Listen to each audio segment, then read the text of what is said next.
presidente de los Estados Unidos está disfrutando de estas vacaciones escribiendo publicaciones sin sentido dentro de Truth Social. No solo por sus quejas individuales o sobre el tema de Jeffrey Epstein, por si acaso, sino por la guerra que quiere empezar. Donald Trump está actualizando sobre amenazas y ataques dentro de Truth Social. Pero te imaginarás por qué hace esto. Obviamente Donald Trump lo que quiere hacer es distraernos de la publicación de los archivos de Jeffrey Epstein. Podríamos decir en otras palabras que este escándalo está consumiendo su Casa Blanca. Pero antes de entrar en esta noticia de última hora te quiero pedir un gran favor. Y es que si te gusta mi contenido, te gustan las noticias reales de Estados Unidos, te pido encarecidamente que te suscribas al canal. Me apoyas como no tienes idea, simplemente dándole clic a ese botón. Muchas gracias. Ahora continuemos. Antes de entrar en la publicación demente que hizo Donald Trump y por qué esta administración, que supuestamente es una administración no guerras, parece que nos estuviera arrastrando a muchos conflictos inimaginables. Y quiero mencionar a alguien que ha estado denunciando a Donald Trump precisamente por eso.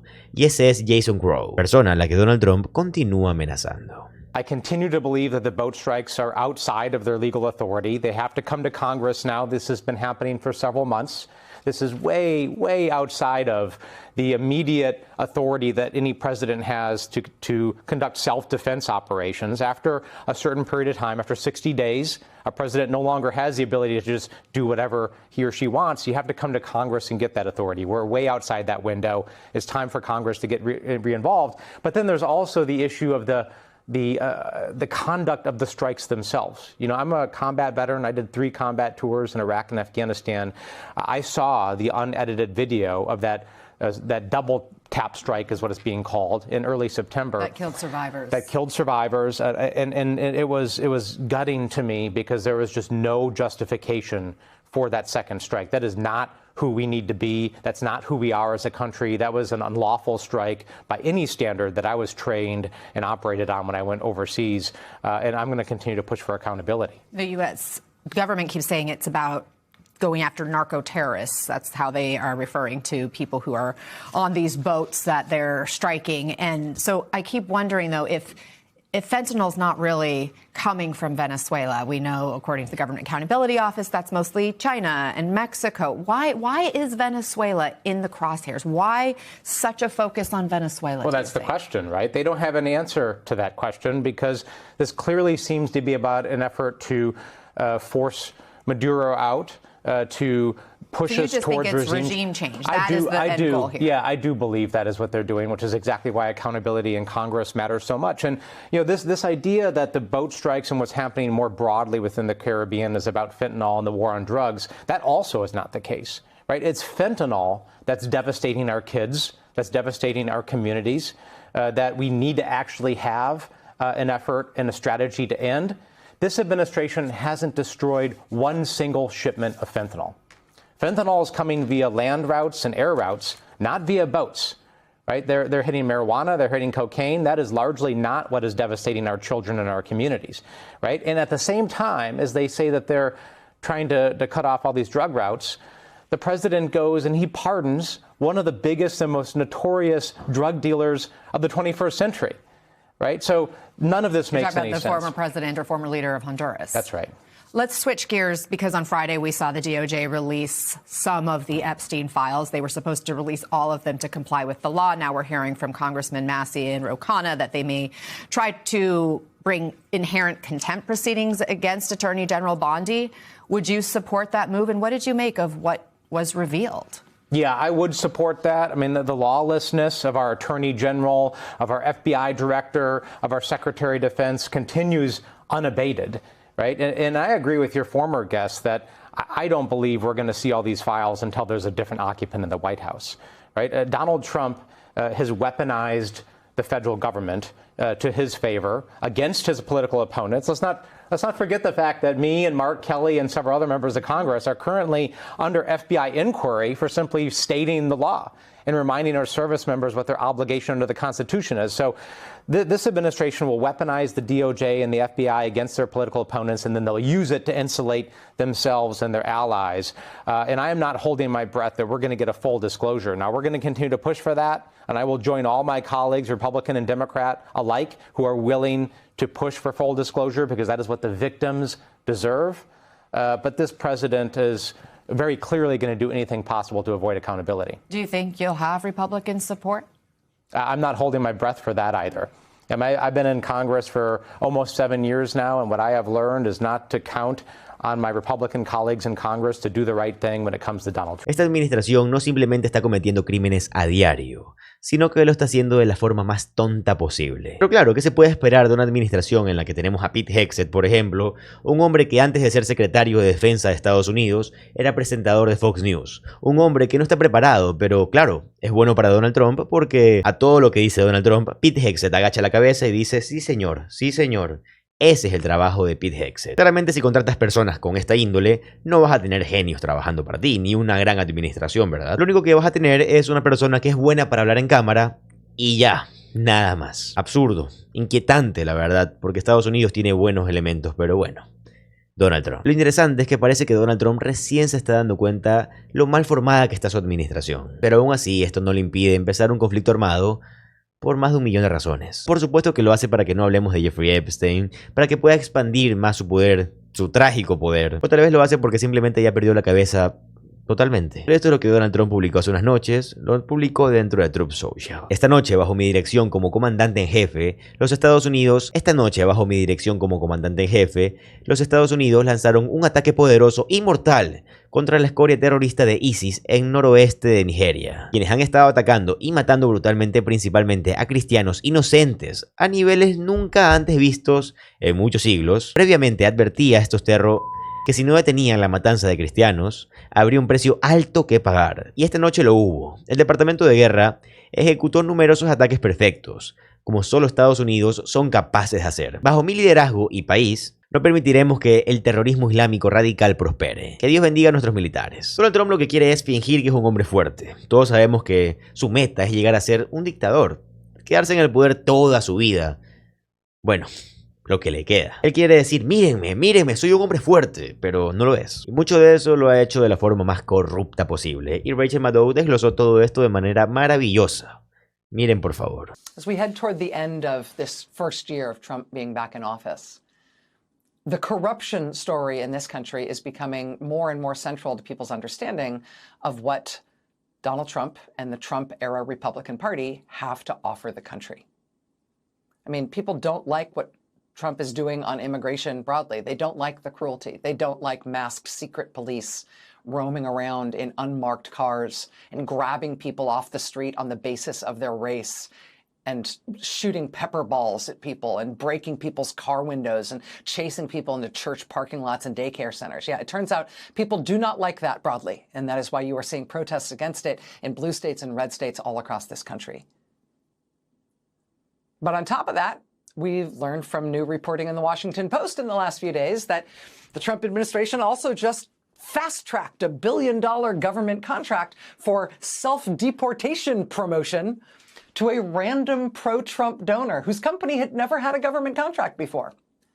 The Washington Post based this on records they say they reviewed. The Department of Homeland Security says there's nothing wrong with this at all, but it is $1 billion of your money going to some random pro-Trump donor who's never done anything like this before, but somehow the Homeland Security Department had to fast-track him this money. Your money. $1 billion of your money.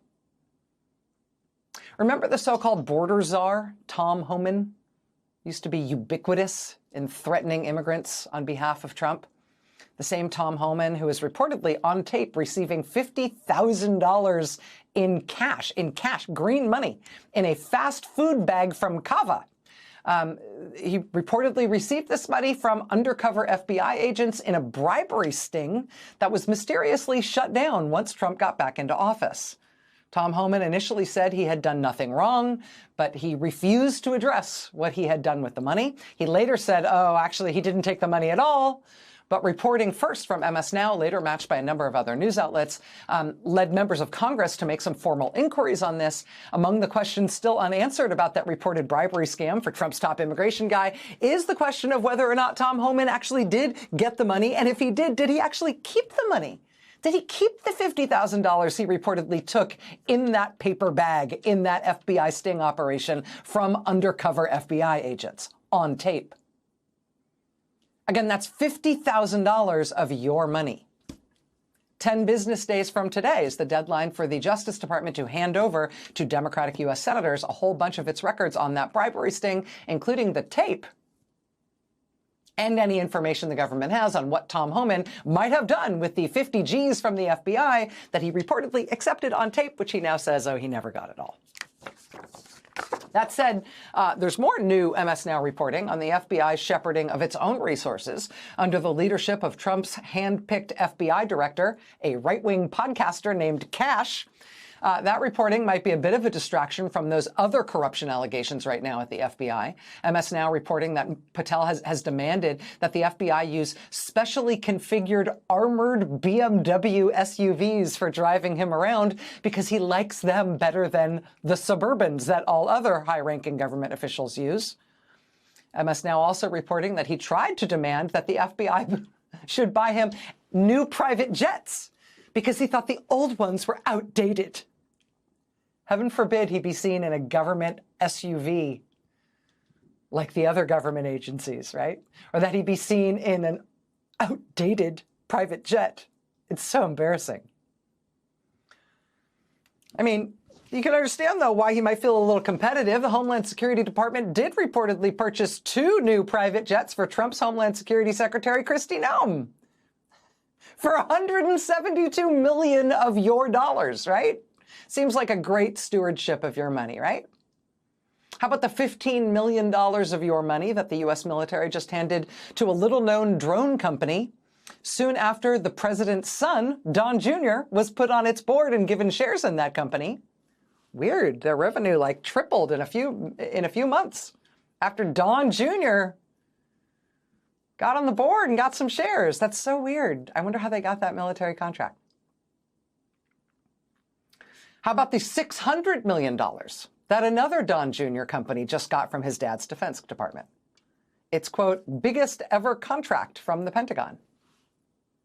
It's the largest loan ever made by the Office of Strategic Capital at the Pentagon. What a coincidence. Y bueno amigos, antes de terminar el video les quiero dar un pequeño consejo como he hecho en videos anteriores, porque considero sumamente importante que entiendan lo que les voy a decir. Bueno amigos, como todos sabemos, Estados Unidos está en crisis. Se encuentra dentro de una recesión económica, todos sabemos lo que significa, todos sabemos que está mal para el país. También se encuentra dentro de una estanflación. Una estanflación es cuando, bueno, en economía, la inflación está alta y también el desempleo está alto. ¿Qué significa esto? Cuando la inflación está alta quiere decir que los precios están altos. Cuando el desempleo está alto quiere decir que no hay empleo y por ende que no hay dinero. Así que en otras palabras, no hay dinero y todo es más caro.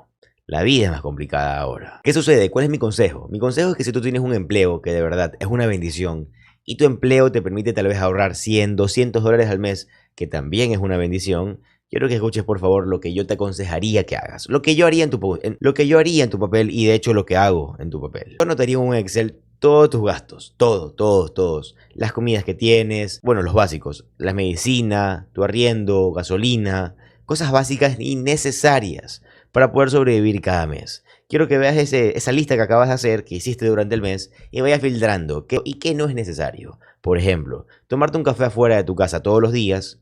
Tal vez puedes evitarlo comprándote un termo y haciendo tu café en casa. Comiendo todos los viernes en un lugar de lujo, podríamos quitarlo. Saliendo 3 veces a la semana, no sé, a una fiesta o gastando en alcohol, podríamos quitarlo. ¿Por qué? Hay que buscar el máximo ahorro, hasta al menos tener ahorrado lo suficiente como para poder sobrevivir 3 meses, 4 meses, pero mínimo 3 meses. ¿Cuál es el punto? ¿Por qué queremos llegar a esto? Como les digo, Estados Unidos está en crisis. ¿Qué está pasando? Cada vez despiden a más personas. De hecho, actualmente tenemos a casi 1.3 millones de desempleos en lo que va del tema de Donald Trump. Todos sabemos que el único sector que está ahorita tranquilo o estable es la salud y la educación, y aún así Donald Trump se está metiendo con la educación ahora. Así que mi recomendación es esa: ahorra, ten guardado al menos 3, 4 meses, y si te llegan a despedir, que Dios no quiera que sea el caso, o pasa algo dentro de tu negocio, dentro de tu empresa, y tienes que, sea como sea, perder el trabajo, vas a tener dinero guardado para poder buscar un trabajo más estable. 3 meses te dan tiempo para poder respirar, asimilar lo que estás viviendo y buscar una mejor fuente de ingresos, un lugar de trabajo más estable. Si te tienes que mudar, te puedes mudar. Pero si no tuvieras este dinero guardado, no te va a tocar de otra que aceptar cualquier trabajo. Yo sé que aquí más de uno de los que están viendo el video les ha tocado hacerlo y entienden lo pésimo que es aceptar un trabajo mal pagado, acelerado y que no te deja ahorrar. Y bueno amigos, ya una vez dicho esto, les agradezco por llegar al final del video. Les recuerdo que esto no es nada más que un consejo. No se lo tomen como algo obligatorio ni nada similar, simplemente es un consejo. Ya saben que si les gusta el contenido de política estadounidense, les agradecería de todo corazón que se suscriban al canal. Mi nombre es José Alvarado, soy economista y estoy comprometido a informarte diariamente. Nos vemos en el siguiente video. Adiós.